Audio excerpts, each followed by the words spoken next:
Você é Rádio Maria.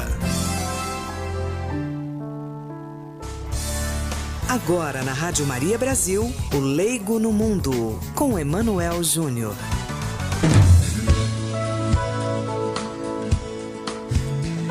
Bom, então, hoje, mais uma vez aqui no programa O Leigo no Mundo, toda quarta-feira, às 16h30.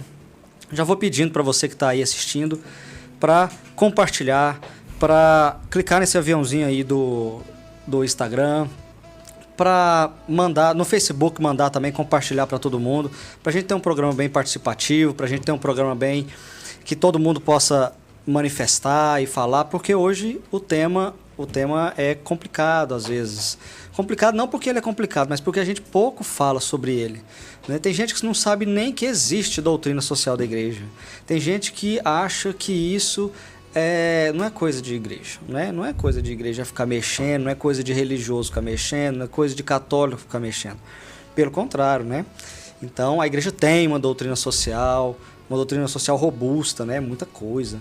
Hoje a gente vai falar só de um pedacinho, só apresentar isso daí.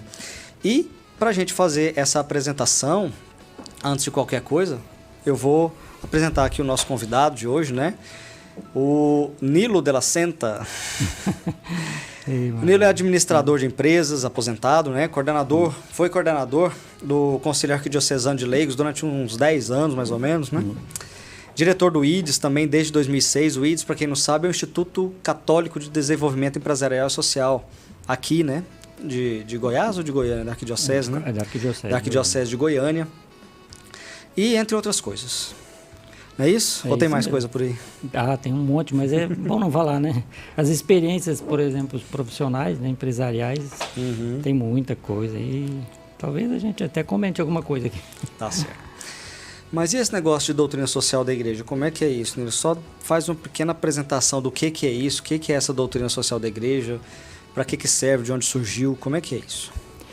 Olha, a doutrina social da igreja, oficialmente, né, ela surgiu, ela é dada como o nascimento, né, a carta magna da doutrina social foi a Rerum Novarum, 1891. Mas já havia uma ação assim concreta da igreja, né, há no mínimo 50 anos antes, né. O Papa Bento XVI até citou assim nominalmente, né, um bispo von Kettler, da Mogúncia, na Alemanha, que já tinha uma atividade assim, voltada para essa doutrina social da igreja, que é uma doutrina para a sociedade, né? Não é a doutrina católica, mas é para a sociedade, mais especificamente para o leigo, né? Para a ação no mundo, inclusive para leigos não católicos, certo? Então tem 130 anos, esse ano completou 131 oficialmente da doutrina social da igreja. Então, só para entender aqui, a doutrina social da igreja, então, é uma doutrina, mas não é uma doutrina para a sociedade. Para a sociedade. Não é só para os católicos. Não, exatamente.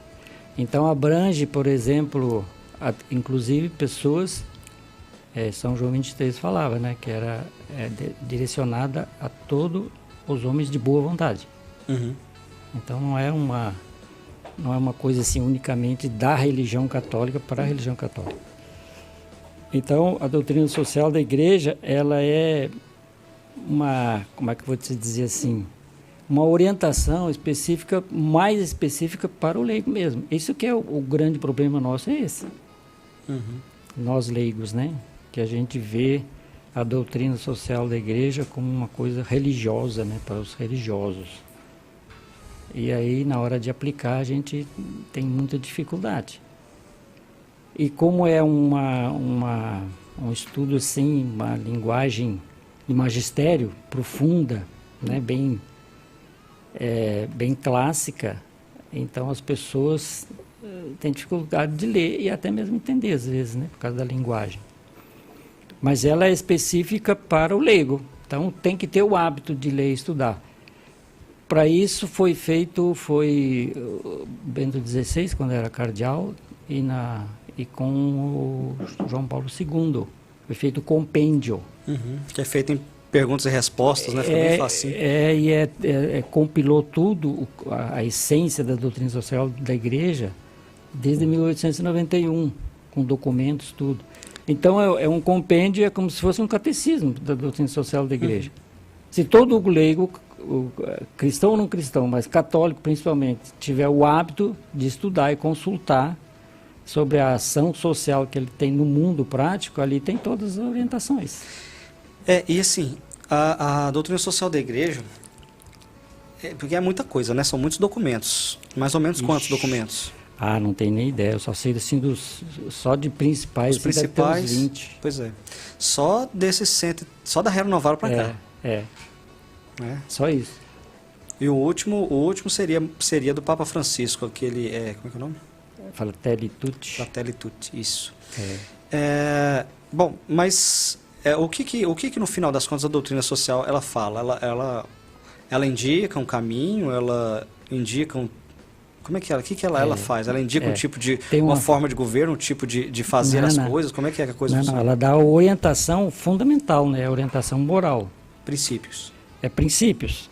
E orienta para ação. No catecismo tem isso, né? A doutrina social da igreja, ela propõe princípios de reflexão, apresenta critérios de discernimento, de juízo e orienta para ação. Ela fundamentalmente é isso aí. O que significaria isso para nós na prática, né? Então, como princípio fundamental, qual é que é o princípio fundamental? É a pessoa humana. A centralidade da doutrina social da igreja é a pessoa humana, o ser humano. E aí é importante isso, porque a partir daí a gente passa a entender como é que a sociedade anda ou para frente ou para trás. É a partir da concepção, do conceito que se adota sobre a pessoa humana, vai depender todas as ações. Essa é a centralidade da doutrina social da igreja. Eu acho que aí parece que já tem uma grande diferença, né?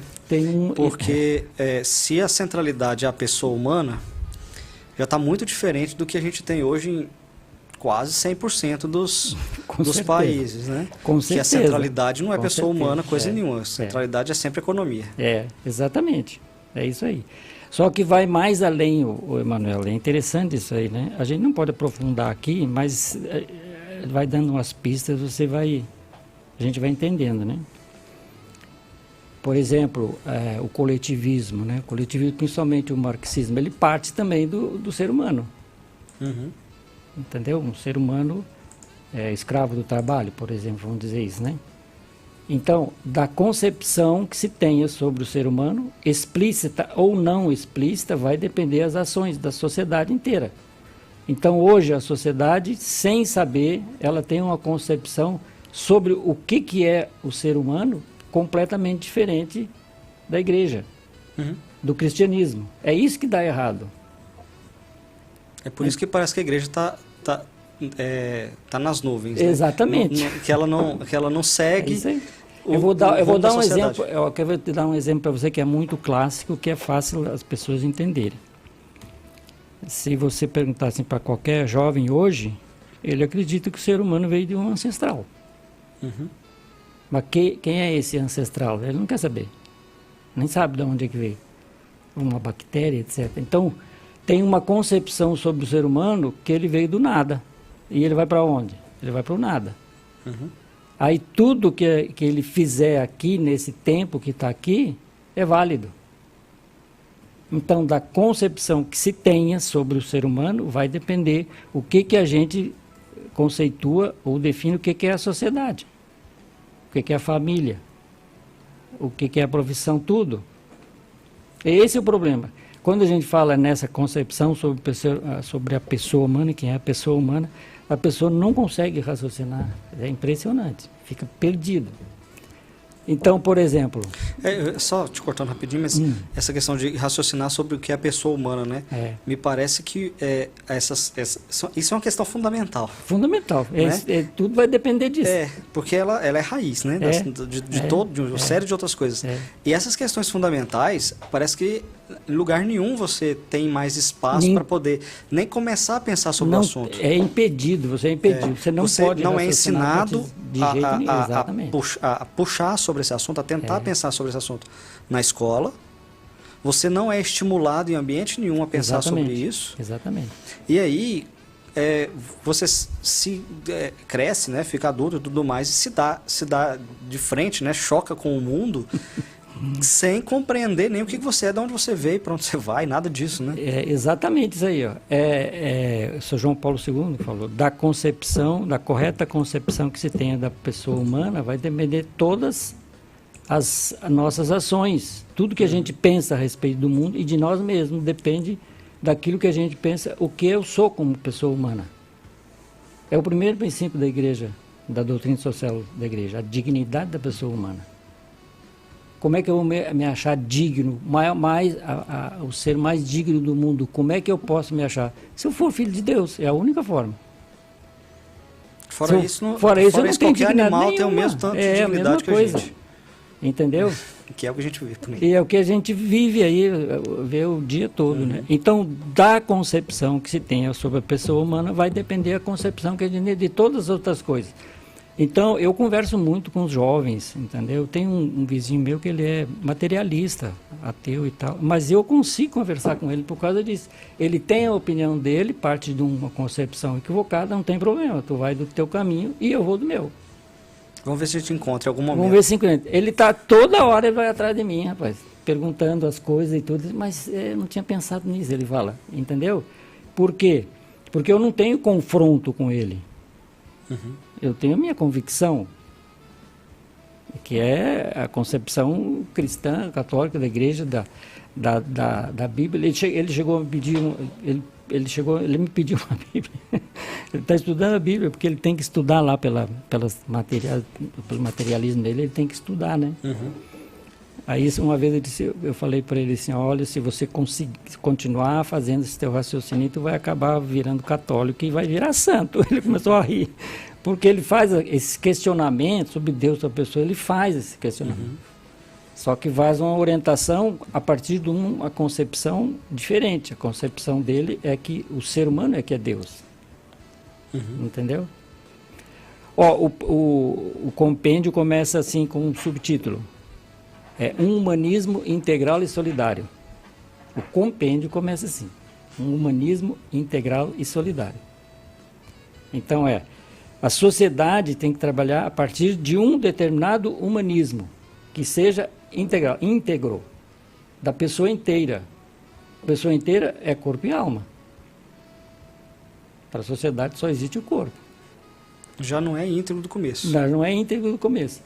E solidário é o social, é as relações de interdependência entre o ser humano. Um casal, a família começa com um casal de interdependência entre eles. Eles precisam um do outro para formar um coletivo. Então, pelo jeito aí, a doutrina social está indo muito além, vai muito além de só política. Exatamente. Um exemplo para vocês. Eu costumo falar isso para pessoa, assim, as pessoas simples, né, que nem todos nós, assim, não ficar muito na profundidade teológica, certo? Senão a gente acaba se perdendo, se aprofundando em pontos e perde a essência, a coluna mestra, né, que é o ser humano.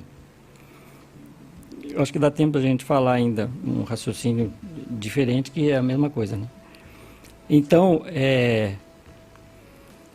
o ser humano, o humanismo integral solidário, que seria a realização plena do ser humano de corpo e alma. Só é possível na transcendência, na outra vida. Então você vai propor isso para uma sociedade que não acredita nisso. Não acredita. Então o compêndio começa com isso. A centralidade é a pessoa humana. Então toda a política, atividade profissional, tudo é em função da pessoa humana, da realização dessa pessoa humana por inteira. Então, e ela vai chegar no final, só vou concluir para te ver que tu vai ser melhor para você. E o compêndio termina com um subtítulo que diz o seguinte: por uma civilização do amor. Então, para a realização plena desse ser humano é o amor. Então, o que administraria o mundo, por exemplo, seriam as relações por amor. Quem é que sabe o que é o amor hoje? Entendeu? o primeiro mandamento de Deus é amar a Deus. O que é isso? Amar a Deus sobre todas as coisas, integralmente. Então, a civilização baseada num ser humano integral, solidário, ele vai formando uma humanidade que vai viver por amor. É lógico que vai ser na eternidade, mas pode ser aqui. Então, você pega assim, por exemplo, 131 anos da doutrina social da igreja. O compêndio sintetizou esses 131 anos numa fase que eu diria assim, por exemplo, completa sobre o que é o ser humano. Então, nós identificando e acreditando que o ser humano realmente é um ser humano integral, de corpo e alma, livre, individual e coletivo, então você precisa se relacionar, se relacionar e se realizar plenamente. Então, o compêndio tem tudo isso, você não precisa ler todas as encíclicas. Depois do compêndio, saíram 4 encíclicas assim, mais importantes, né, sobre a doutrina social da igreja. As 4 falam sobre o amor, por uma civilização do amor. Então, o ser humano tem toda a concepção sobre ele e a concepção dele sobre ele vai dar uma concepção mais humana, integralmente mais perfeita humana, da sociedade do globo, da natureza, tudo. Então você tem, depois do compêndio, tem a Deus é Amor, do Papa Bento XVI, explica direitinho o que é o amor. Para saber o que é o amor, tem que ler e estudar aquela encíclica. Entendeu? Os 3 diferenças de amor, de conceito que tem. De caridade, inclusive. Em português existe um problema, essa encíclica aí eu achei interessante, que em português existe um problema sério com a palavra caridade, né? Exatamente. Caridade para as pessoas. Lá ele fala, a caridade para as pessoas, principalmente em língua portuguesa, é dar coisas, né? É assistencialismo. É assistencialismo, é dar coisas. E a raiz, né, da palavra caritas está muito além disso. É muito além disso. Muito mais do que isso. Mas é assim. Aí a segunda, do Bento XVI, é caritas in veritate. Então, a caridade na verdade. Então, a verdade, a caridade, o amor, né? Aquelas virtudes teologais. Está tudo interligado. Aí o Papa Francisco fala sobre Laudato Si. Louvado seja quem? Deus. Quem é Deus? Amor. E Fratelli Tutti é amar-se, né? É a fraternidade, é se relacionar. Então você percebe que depois do Concílio Vaticano II, os papas, a magistério vem falando só a forma que a gente deve se relacionar humanamente para ser humano. É através do amor. Tem que recuperar o sentido de amor. É isso que a igreja propõe daqui para frente. E isso envolve todos os fiéis. Todos. Agora, leigos e clérigos. Né? Agora, entre os religiosos, por aqui é papo de leigo, né? Então a gente pode dizer bobagem. Né? Então, o que acontece? Entre os religiosos é fácil, eles já têm uma disciplina, uma orientação, têm uma formação para isso. Nós é o contrário, nós temos uma formação para a guerra. Tu pode observar, profissionalismo técnico, né? Laico, né? Como é que a igreja falava? Secularizado. É uma preparação para a guerra. É luta.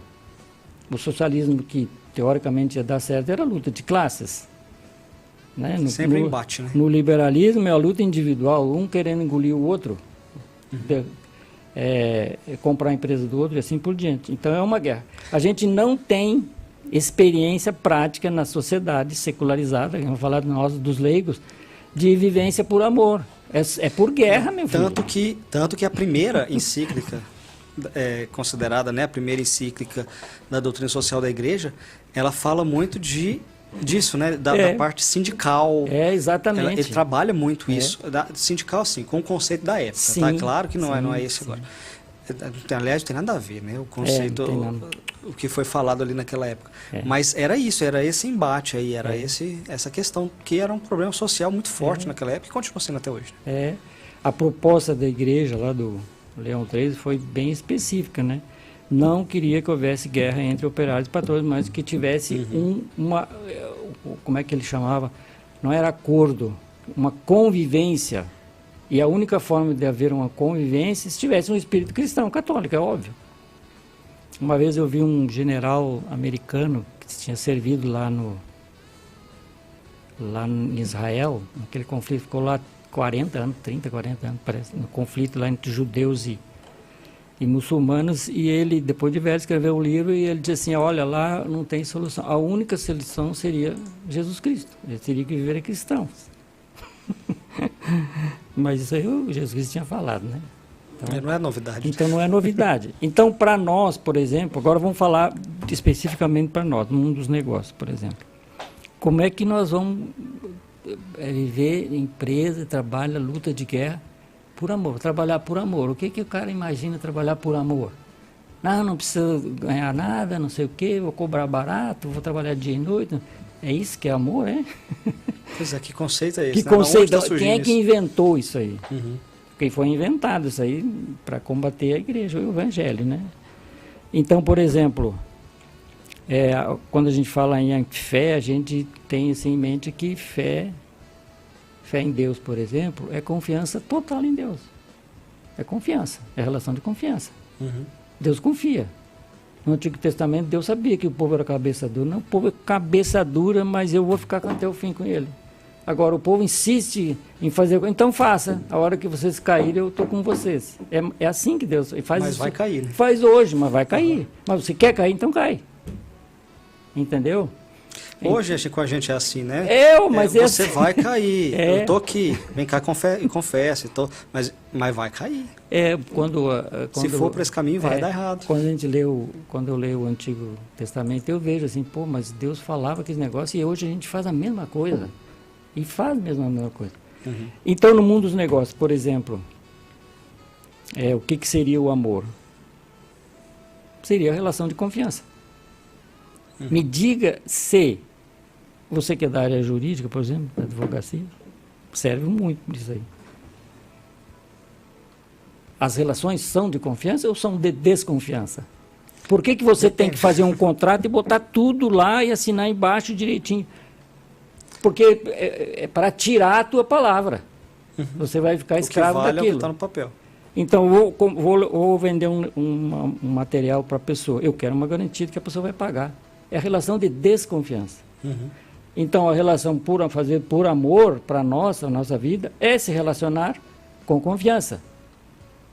E a família só dá certo quando ela começa com confiança. E as famílias estão se destruindo porque elas são feitas com desconfiança.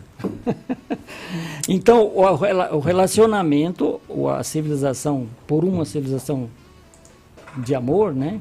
Do amor, que termina o compêndio lá, e essas 4 encíclicas falam bastante sobre isso, é as pessoas se relacionarem com confiança. É isso que tem que recuperar o sentido de confiança. Confiança é aquela fé que a gente tinha que ter em Deus, sabe? E que Deus tem na gente. Deus sabe tudo e confia na gente, dá liberdade. O sol não nasce para bons e ruins. Isso daí tudo é bem subjetivo, mas ao mesmo tempo é bem claro, direto, né? Bem claro. Exatamente. Mas a questão hoje, eu vejo que a gente já falou, né, que a doutrina social não vai muito além dessa questão de política. Né? Não está muito além disso. Fala disso, a política está ali na base. Né? Tem muita coisa além disso. Mas hoje a sociedade parece que ela se mantém só com esse discurso político. É só isso. Né? Ela fez em cima disso. Só isso o tempo todo. Disso. Então, tanto assim que se você resolver, a não ser que você trabalhe com isso, mas se você resolver ficar seguindo noticiário o tempo todo, fica louco. Com certeza. Né? A gente não dá conta, ainda mais hoje, que é tão fácil notícia, né, para todo lado, opinião de todas as formas e tudo mais. Com certeza. Então a gente tem até que se proteger um pouquinho disso aí. Com certeza. Mas a questão é assim, muitas vezes é cobrado da igreja, e às vezes as pessoas acham que a doutrina social vai falar isso, mas muitas vezes é cobrado da igreja posicionamento. De um lado, posicionamento de outro, a igreja apoia isso, a igreja não apoia aquilo e tudo mais. Só que a gente precisa começar a compreender que essa coisa de direita e de esquerda surgiu quando a igreja já tinha, sei lá, milhões mil e tantos anos, né? 1.700, 1.600 anos, quando a igreja já tinha isso, ela já já era perita em humanidade quando surgiu esse ideias, tipo de ideia. Né? Mas mesmo assim a gente é cobrado. A igreja, né? A igreja. É cobrado que a igreja está desse lado ou está desse lado, está aqui ou está ali, né? E como é que isso funciona dentro da doutrina social da igreja? Esses momentos atuais que o mundo está vivendo, porque isso é um fenômeno mundial, né? Direita, esquerda, esses embates, tudo, essa bipolarização, né? E tudo mais. Como é que a igreja está nisso tudo aí? Bom, primeiro, o que é a doutrina social da igreja, né? É uma orientação, como fala lá, ela apresenta princípios de reflexão para você pensar. O primeiro é a concepção sobre a pessoa humana, depois critérios de juízo, né? Ou de discernimento, você sabe bem como é que deve ser, né? Então, o critério da justiça, né? E orienta para ação, para agir. Então, a doutrina social da igreja, eu acho que é na centésimos anos, ou na solicitude Reis Socialis, que o João Paulo II fala. A doutrina social da igreja é uma categoria da teologia moral. Então, ela dá orientação moral para você discernir o que é certo e errado. Então, ela está acima de direita e esquerda e de qualquer ideologia. Eu costumava dar um exemplo lá para os empresários mesmo, né? Você olha a doutrina social da igreja, hoje quando você vai sair, você consegue sair sem o GPS? Eu quando fui para Brasília, na época, eu ia com um empresário para lá, eu não usava o GPS, ele ficava maluco, né? Você errar uma entrada daquela ali é 4 quilômetros para lá. E errava, e a gente errava muito, porque lá é tudo parecido, né? O GPS dizia lá, 150 metros entra à direita. Aí passava 50 metros você entrava à direita. Não se lembrava mais, não olhava o GPS, você já entrava. E errava. Aí um dia eu fui dirigindo e não usei o GPS, não errei uma vez. E isso que eu conheço bem Brasília de 40 anos atrás, né? Que eu dirigia muito lá, né? Mas aquelas prédios, aquelas coisas, eu memorizava bem. Conseguia memorizar bem. Então, hoje a pessoa não consegue sair sem o GPS. Então você tem uma orientação, uma referência, que é o tal do GPS. O GPS está onde? Está lá no satélite. Ele olha de cima. Então a doutrina social da igreja, como uma categoria da teologia moral, ela está acima dessas ideologias. Você não pode pensar com a ideologia. O que acontece hoje, a pessoa que se diz de esquerda, ela olha a doutrina social e procura o que está de acordo com a esquerda.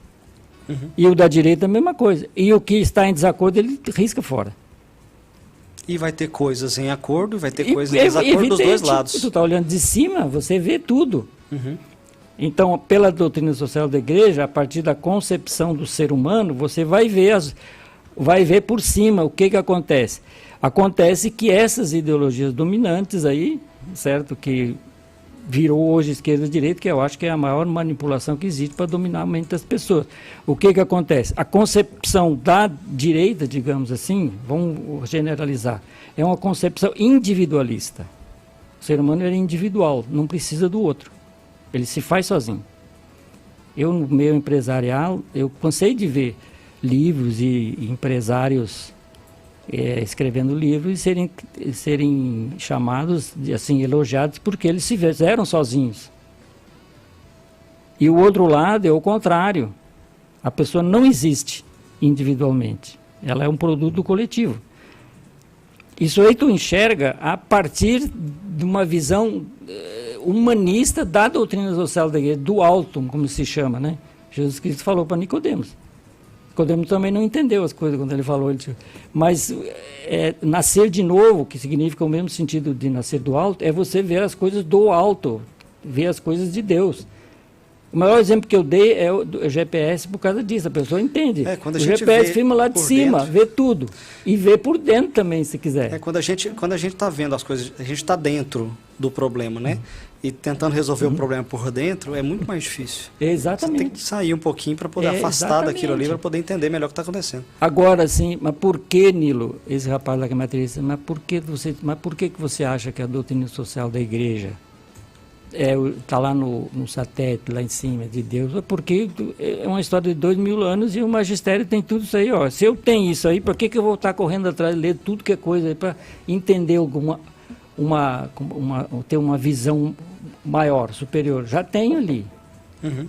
E se falar da igreja, você tem que falar de antes. Jesus Cristo era judeu de antes. Então você tem aí milhares de anos de orientação, a mesma. Experiência de orientação. Experiência, o Papa Francisco fala, é uma experiência prática real de milhares de anos. Registrada, documentada. É impossível você não ver a coisa por todo lado. Falou em ideologias aí, por exemplo, as ideologias, né? Esse troço de esquerda e direita eu me dá arrepio de falar, porque eu acho que é a coisa que mais deixa a gente com o cérebro atrofiado. A gente fica engessado, né? A gente fica engessado nessa história de esquerda, direita. A gente quer entrar dentro de uma caixa, né? A gente entra dentro da caixa e não sai. Pois é. A gente precisa ser rotulado de alguma forma. E aí a gente quer rotular de qualquer forma. E às vezes a pessoa nem é de esquerda ou nem é de direita. Nem sabe o que é. Nem sabe o que é, mas às vezes tem uma única concepção, única ideia qualquer, que é mais alinhada para um lado ou para o outro. Você é isso, você é aquilo. A pessoa nem sabe o que é o resto todo. Exatamente. Não dá para você comprar tudo de uma vez só, assim, né? Não é assim que funciona. Eu converso muito com os jovens, sabe, assim, que se diz esquerda ou de direita, etc. E eles sempre me falam, quando eu começo, ajudo eles a raciocinar, eles sempre falam, rapaz, eu não tinha pensado desse jeito. Quer dizer, ele percebeu que ele estava sendo impedido de pensar de alguma forma diferente, porque ele só tem aquela linha e contra a outra. Você fica, quer ver na política, antes tu citou a política, a política é isso aí, só vive disso aí. Uhum. Mas por quê? Por que a política só vive desses dois lados? Porque é a forma mais fácil de chegar ao poder. A política hoje atual não é a política tradicional, filosófica, grega, não. É a política bem de Maquiavel mesmo, é a luta pelo poder e a luta para se manter no poder. E os fins justificam os meios. E os fins justificam os meios. Então, o que acontece? É ótimo ter só dois lados. Você quer chegar no poder, você escolhe o lado que vai ganhar e vai para lá. Ora. E atropela quem tiver lá. E atropela quem tiver lá. Você não tem moral. A moral é a luta pelo poder. Não precisa fazer muita reflexão filosófica, intelectual, para perceber isso aí. A política, assim, ela acabou. Como o próprio Papa fala, né? Foi acho que o ano passado disse assim, será que os católicos precisam criar um partido político? Eu acho que não serve mais. Claro, porque senão vai entrar no esquema do contra-favor. Uhum. Entendeu? Então, eu tenho a impressão, para mim, isso aí é para mim, pessoal, eu tenho a impressão que isso aí foi canalizado, assim, culturalmente, maciçamente, a partir da Segunda Guerra Mundial. Posso falar um pouquinho aqui de história? Pode. Então, até a Segunda Guerra Mundial, a Inglaterra mandava no mundo, todo mundo sabe, né? Ela era proprietária do mundo inteiro, a Inglaterra. Uhum. E proprietária do mar, era a rainha dos mares. Então, todas as nações eram submissas à Inglaterra. Entendeu? Aí, quando surgiu o comunismo, abalou um pouco isso aí. Criou como é que eu vou dizer assim? Criou um antagonismo ali, não muito radical, né? Mas uma possibilidade de ter um outro dominador do mundo. Então, a própria igreja, e a igreja com razão, porque era coisa demoníaca que tem que combater, né? Então, o mundo inteiro ficou assustado com o comunismo, né? Com os horrores do comunismo. Quando chegou lá, certo? De verdade. Aí quebra, o capitalismo faliu. Em 1929, trincou a crise. Faliu. O comunismo agora vai dominar o mundo. Entendeu? Aí o que acontece? Começou a surgir os nacionalismos. Se você olhar a história, nesse período, são o período que mais teve governos nacionais fortes, ditaduras principalmente. Hitler foi certo? O principal. O Hitler foi o principal, mas o Mussolini Nazismo. antes dele já tinha sido. Aí, mesma época, né? Aí o que acontece? A maldade do mundo, o demônio, era a União Soviética, a famosa União Soviética. Tinha que fazer frente à União Soviética. Os nacionalismos foram uns. Se você pegar a pegação marxista, eles eram antinacionalistas. Eles têm que tirar os heróis tudo, acabar com os heróis tudo. Isso era uma prática, né? E botar os heróis deles. Então, os nacionalismos foram estimulados para enfrentar o comunismo. Era o outro extremo, né? Era outro extremo. E a Inglaterra achou bom. Quem é que financiou a Alemanha inteira? O horror da Alemanha inteira foi os bancos ingleses. De quem? Os judeus, infelizmente, né? Entendeu? Então, todo mundo, o mundo inteiro, era simpático aos nacionalismos fortes, né? Olha, qual foi a época de Getúlio Vargas? Que foi nessa época. O Perón foi logo depois. Em Portugal, o Salazar aparece, o Franco, também, entendeu? Todo mundo. Porque era bom para frear o crescimento do comunismo. Entendeu? Então, o que acontece? Quem é que se enfraqueceu? A Inglaterra. A Inglaterra deixou de ser a rainha dos mares. Certo? E quem é que ia ser o dono do mundo de novo? Tinha que ser alguém.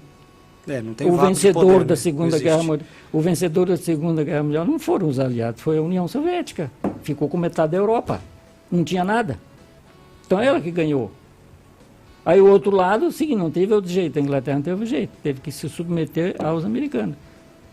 E a guerra só parou porque os americanos e os soviéticos combinaram. Vamos fazer o seguinte, vamos dividir o mundo e competir entre nós. Virou uma cultura. É isso que é direita e esquerda.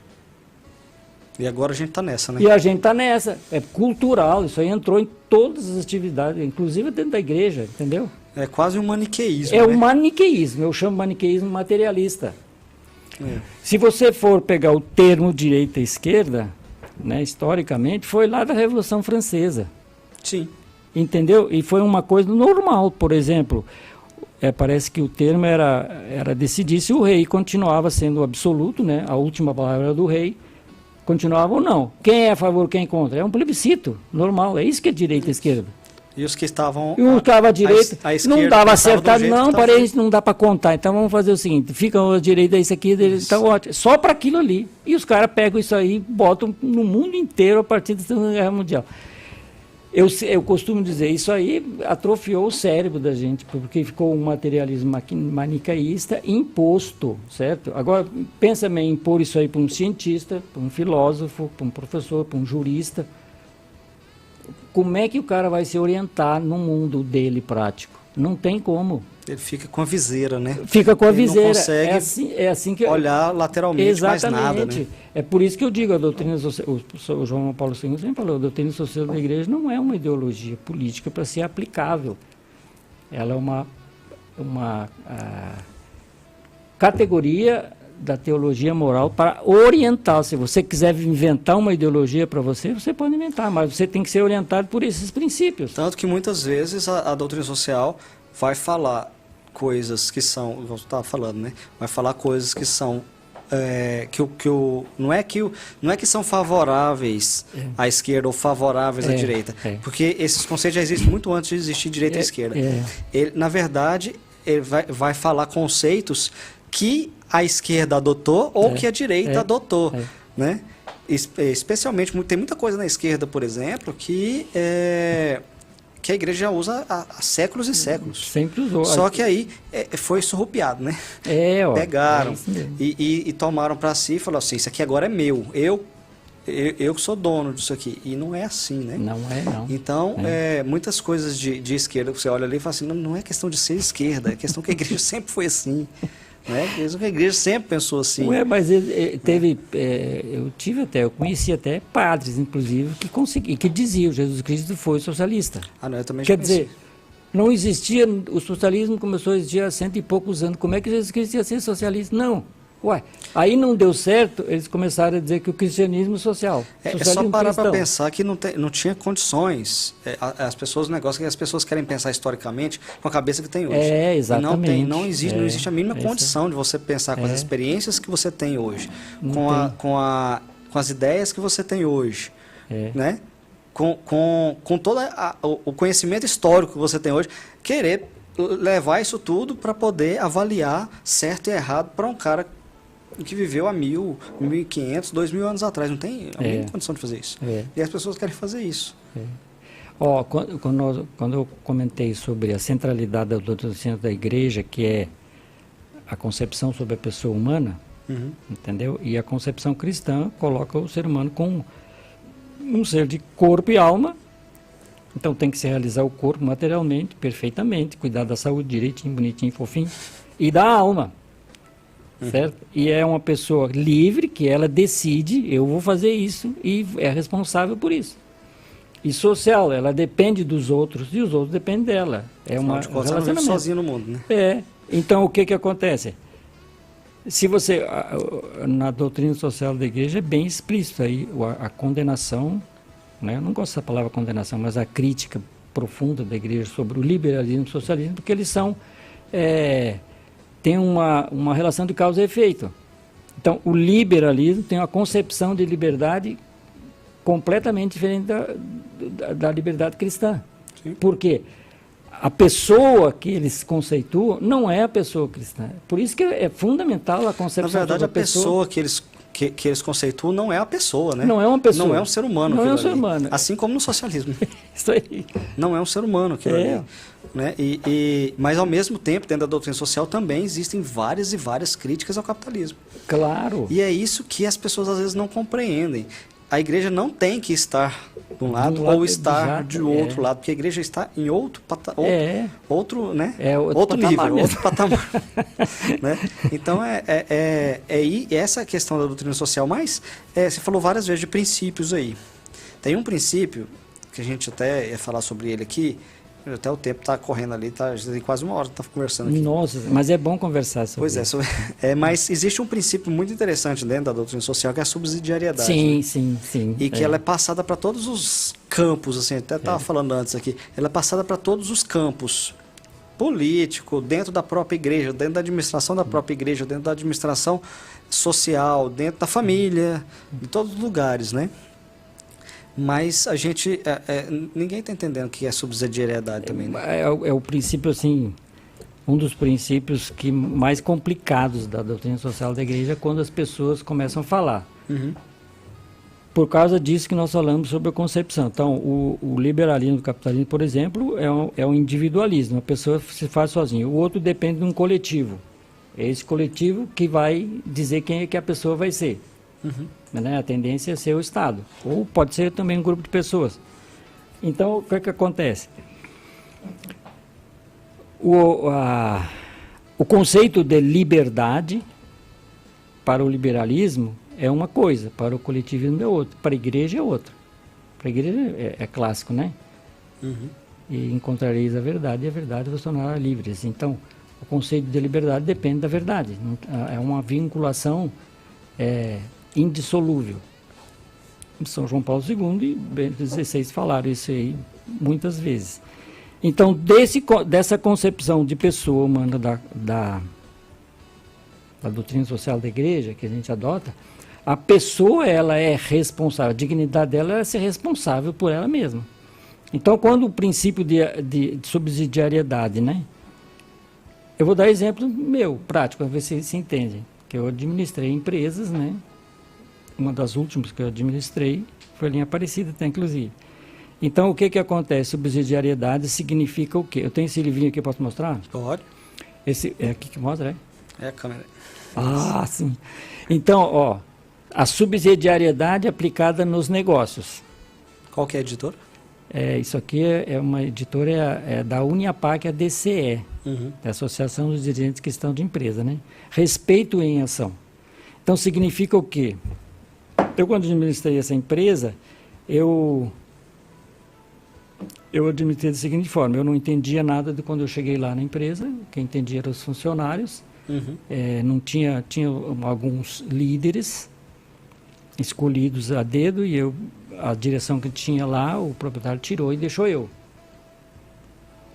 Aí eu peguei cada sessão os mais experientes, os que entendiam. Isso aí não foi assim da noite para o dia, foi depois de 2, 3 meses que eu estava lá. E o que foi? Eles ficaram líderes, cada um que é líder das sessões, eles que me disseram o que tinha que ser feito, porque eles que entendiam. E eu fui aprender com eles. Se eu vou contratar um engenheiro para fazer um prédio para mim, eu vou dizer para o engenheiro o que ele vai fazer? Eu vou perguntar para ele o que ele faz. Por quê?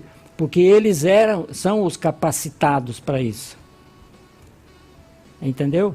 Então, eles é que me disseram, vamos fazer assim, assim, os resultados vão ser assim, ótimo. Então, é o seguinte, vocês são responsáveis. Eu dei responsabilidade para ele. Mas se ele era o profissional que sabia fazer, por que ele não vai assumir responsabilidade? Assume numa boa. Os resultados foram fantásticos. Então, a subsidiariedade aplicada nos negócios, tem isso aqui, é você pegar as pessoas, ter as pessoas capacitadas em cada setor. Entendeu? E eles vão saber o que fazer com plena autonomia. Você vai dar confiança para eles. Porque você tem confiança, porque eles são profissionais. Uhum. Então, as tomadas de decisões de cima vão vir de baixo. Isso aí nos negócios, estou falando nos negócios. Eu pratiquei e deu certo. E não aqui só tem nos muito negócios. que deu certo. E não só nos negócios, né? Isso daí é um princípio que você pode jogar para tudo quanto é coisa. Eu vou te dar outro exemplo, vai dar polêmica aqui. Tu quer que eu possa dar Pode polêmica? falar. Quando o presidente foi eleito, lembra que ele disse que ele ia só botar técnicos nos ministérios? Uhum. Certo? Eu vou te dar esse exemplo porque tem aqui uma experiência deles que é para ser corrigida, certo? E ele o presidente colocou técnico. Primeira coisa que aconteceu, briga com os políticos que indicavam os não técnicos. E ele peitou. Só que pelo menos dois técnicos roeram a corda, né? E o maior técnico deles, que foi o ministro da Justiça. Então ele entendia tudo lá. Certo? Só que não houve uma preparação entre o grau maior, que seria a presidência, né? O chefe maior, ou o presidente do clube, ou o presidente da empresa, com aquele técnico. O técnico se acha que é o rei da cocada preta, realmente. Então ele vai criar um grupo para ele e vai mandar no chefão e vai mandar em tudo. Isso aqui é um exemplo deles deram aqui nesse livro, entendeu? Que se não tiver um trabalho de confiança feito e de preparação, de capacitação da pessoa que vai exercer a subsidiariedade, certo? Vai criar esse problema de um grupo que vai criar mais conflito. Aí, para solucionar isso aí, o princípio de subsidiariedade é vinculado ao princípio da solidariedade, para poder dar certo. Isso que eles descobriram. E foi o Papa Bento XVI que falou isso. Então, o que acontece? O que é solidariedade? Vou te dar o exemplo de novo lá do presidente, né? Não tinha relacionamento entre eles. Se não tiver relacionamento, e relacionamento, quando a gente está falando, é aquela história de confiança. De confiança, não tem, a subsidiariedade não funciona. Então, o relacionamento de confiança é a solidariedade. A subsidiariedade e a solidariedade funcionam, elas trabalham em conjunto. Aí entra a história do amor e tudo que a igreja fala. Então, com base nisso, eu tenho uma experiência real, né? Eu tinha relacionamento de confiança com todos os funcionários. Por que a gente fala que é do conceito de pessoa? Quando você trata um funcionário como pessoa, certo? O Dom Levi que sempre fala assim, não vai ser santinho, bonzinho, você tem que ser justo, correto, bom. E é assim mesmo, você não vai alisar o cara se o cara fizer coisa errada. Entendeu? Confiança é isso. Se o cara é ser humano, ele é capaz de fazer a coisa certa. Então ele vai fazer certo. O maior exemplo tem é futebol. Não adianta o cara reclamar e sair se ele está jogando mal. O mundo inteiro está vendo, né? Quando eu aprendi a questão de subsidiariedade, eu aprendi um conceito que eu achei que foi fácil de compreender. Avalie aí para mim se é isso mesmo. O que eu aprendi foi o seguinte. De forma simples, seria a instância superior não mexe no que a instância inferior tem capacidade de fazer sozinha. Né? Então, só para ficar fácil de compreender, dentro da igreja, como é que isso funciona? A igreja universal, né, o Papa, não mexe no que as dioceses podem, as dioceses, as arquidioceses podem fazer sozinhas. As dioceses, as arquidioceses não mexem no que o pároco lá na paróquia pode fazer sozinho, E o pároco não mexe no que os coordenadores podem fazer sozinhos, os coordenadores não mexem no que a família pode fazer sozinho. Sempre vai terminar na família. É isso mesmo. Né? Então, sempre que a É família... assim. Seria isso, É né? isso. Então, sempre que a família... Sempre vai terminar na família. Isso a gente pode partir para a parte política. Sim. Né? Então, a União, né, a federação, Sim. o que for, não for dado, não vai mexer no que os estados podem trabalhar, os estados não vão mexer no que os municípios conseguem fazer, os municípios não no que, sei lá, associações de bairros que seja, pode fazer, e até chegar nas famílias. É isso aí. Né? É isso aí. Só que a gente vê o contrário, né? É exatamente. Pois é, a concepção coletivista. Subsidiariedade vem da palavra subsídio, né? Do latim. Então, subsídio é o seguinte: você ajuda aquele que não pode fazer sozinho aquilo. Então, você vai auxiliar. Então, a instância maior, ela só auxilia quando a instância menor não consegue fazer aquilo que ela tem que fazer sozinho. O banco faz isso, né? O cara não consegue crescer a empresa dele, vai lá e empresta o dinheiro. Entendeu? Então, o que acontece? Como é que nós vamos entender? Eu vou dar um exemplo nosso, por exemplo, dos leigos. Vamos falar de nós, leigos. Vamos botar a bola para nós agora. Então, a subsidiariedade significa a subjetividade da sociedade autônoma e independente daquilo que ela tem que ser independente. Então, as várias mini-sociedades da sociedade, elas têm que se relacionar entre elas. É isso que vai formar a grande sociedade. Mas com as concepções ideológicas que tem hoje, ou elas são engolidas pela grande sociedade, ou elas competem entre elas. Não forma nunca. Parece que a coisa, em vez de sair de baixo, igual no exemplo, ela vem de cima esmagando. Exatamente. O grande vem esmagando o de baixo. E o pior é que o de baixo, o que está mais embaixo, que é a família, é o que é esmagado o tempo todo. É lógico. Então, o que acontece? Os que estão embaixo, eles não, como é que eu vou dizer assim? Eles não se relacionam. Eles não têm consciência do seu valor. Eles não se relacionam. Então, as sociedades, as mini-sociedades, a doutrina social da igreja fala muito isso aí. É bem claro, os papas são bem claros sobre isso aí. Então, a sociedade menor, as sociedades menores, elas são autônomas, mas elas têm que ser capacitadas para isso. A igreja chegou a fazer muito isso aí, no século passado.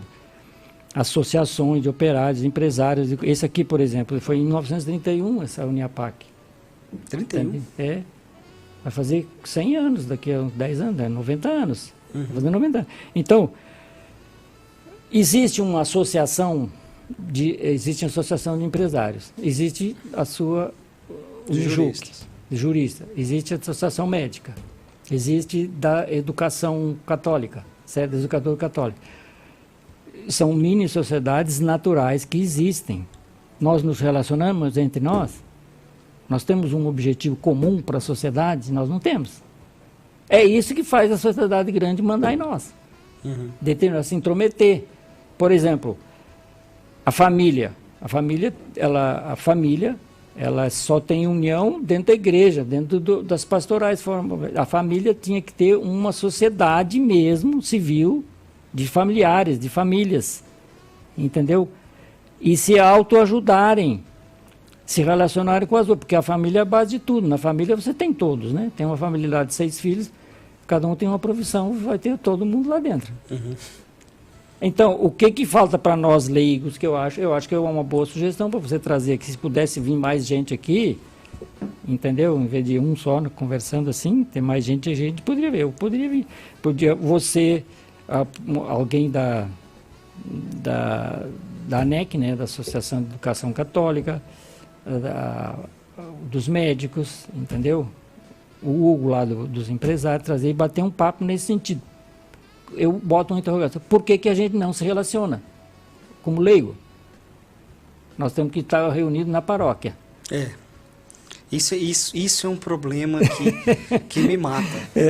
Sabe, a gente precisa estar ali, a gente tem essa necessidade. Essa necessidade, assim, hoje parece uma coisa natural que é um lugar que naturalmente a gente vai se encontrar. Sim, é um lugar que naturalmente a gente vai se encontrar, mas não necessariamente a gente precisa estar ali dentro para poder fazer as coisas. Sim. Né? Porque se a gente ficar dependendo o tempo todo assim, não tem condições. A igreja, os próprios clérigos, né, os padres, tudo mais, eles não dão conta de dar asa para tanta coisa. Porque a gente, não dá pra gente ficar debaixo da asa deles o tempo todo, porque a nossa vida ordinária é no mundo. Isso é responsabilidade nossa, não é deles. Mas com certeza, exatamente isso aí, ó. O que falta para a sociedade, eu sempre falei isso aí, desde o tempo que eu estava falando isso, o que falta para a sociedade civil, uma orientação, assim, rigorosamente de acordo com o Evangelho, é a participação do leigo na sociedade. Você pega católico e vai numa paróquia católica, lá tem metade esquerdista e metade direitista. Nem sabe o que é a doutrina social da igreja. Nem sabe o que ele poderia fazer como católico só, simplesmente. Entendeu? Então, é isso que falta. Eu, por exemplo, eu não critico nada os bispos, padres aí que falam de política e tudo. Por quê? Porque o católico não fala, ele não assume. Nós, ele, né? Nós. Ele assume-se de direita, de esquerda, de não sei o que, contra governo, a favor do governo, mas não se assume como católico. Por quê? Porque não tem responsabilidade? Por que é? Porque não tem formação, né? E aqui a gente falando com a doutrina social, o rapaz pode estudar a doutrina social, ler assim o tempo inteiro. O catecismo orienta. Tem material para estudar uma vida. Isso uma vida inteira, entendeu? Então, na prática, certo? Os encontros da gente, assim, entre católicos, é para resolver as questões práticas na prática mesmo, da coisa da vida. É isso aí. Nós como leigos, a gente dá uma carga muito grande para os religiosos. Eu não cobro nada de religioso, de padre, nada. Eu também considero por aí, eu acho que a coisa funciona por aí. Mas, a gente chegou no final, né? Infelizmente aqui a gente não tem jeito, a gente tem... O tempo aqui é curto. Mas eu quero agradecer aqui a presença, teve muita gente nas redes sociais, né? Quero agradecer aqui a presença do Wilker, da Anne Jordana, da Gislânia, E.F. Moreira, o Padre Carlos. Daqui a pouco o Padre Carlos está aqui rezando o terço. Beleza. 6 horas. Aline Nunes, Maria Heloísa, Fernando Souza, João, Luiz Felipe, Marcos Moisés, Nelly Rocha Xavier, Marina Valadão, Nanda Fonseca, Edu Franca, Alexandre Pernet, quem mais? Ana Carolina, Silvana, Júnior, Edilson, Cruvinel Graças, perfil MF4934, Pavon Justina, Daniel, Ana Maria Prata, também quem estava acompanhando pelo YouTube, pelo Facebook. Muito obrigado, tá, pela presença de todos vocês. Semana que vem a gente tem mais, semana que vem a gente volta aqui com o programa Leigo no Mundo. Eu agradeço a presença, Nilo, então, e espero que a gente volte aqui, falar outras vezes. O tema é muito longo, né? Muito grande. Não, isso aí é para o resto da vida, aí não tem problema nenhum. Mas acho que é bom. Eu que agradeço, Emanuel. Eu acho que ele tem que ter um trabalho para o leigo. O leigo tem que começar a assumir que ele é leigo, né? E tirar um pouco do fardo dos padres, né? Exatamente. Então, até a próxima. Se Deus quiser. Rádio Maria, uma voz católica em sua casa.